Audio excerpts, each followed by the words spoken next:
Bago ka pumasok sa buhay ng isang tao, dapat handa ka sa ugaling meron siya. At dapat malinaw sa'yo kung ano ba ang intensyon mo.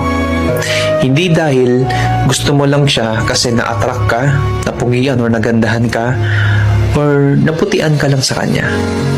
Dapat malinaw sa'yo na kaya mo gusto pumasok sa buhay niya kasi gusto mo maging parte ng buhay niya. At handa ka sa ugaling meron siya. Kapag pumasok ka na sa buhay niya, responsibilidad mo na siyang alagaan, mahalin, at iingatan. Hindi para baliwalain lang.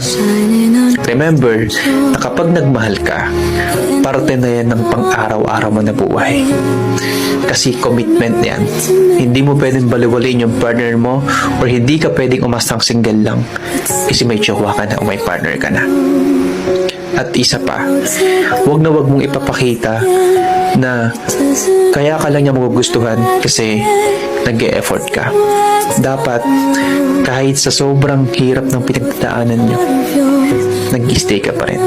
Masarap ma-inlove, masarap kiligin kapag okay pa lahat at masaya pa kayo.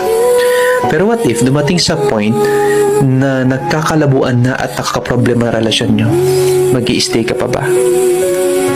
Panghahawakan nyo ba lahat ng mga promises nyo o yung mga sinumpaan nyo na kahit anong mangyari walang iwanan?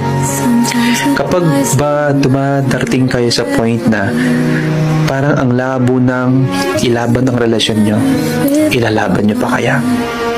Mabilis magsabi na ilalaban kita hanggang huli, pero pag nandyan na, minsan nagdududa ka na sa sarili mo kung kaya niyo pa. Huwag mong sasabihin sa kanya na mag-i-stay ka kung hindi naman pala. At huwag mong sasabihin na mahal mo siya kung hindi mo kayang patunayan sa gawa. Kapag araw-araw mo pinapatunayan sa kanya na deserving ka sa pagmamahal niya at deserving ka na maging partner niya, hanggang huli ilalaban ka niya.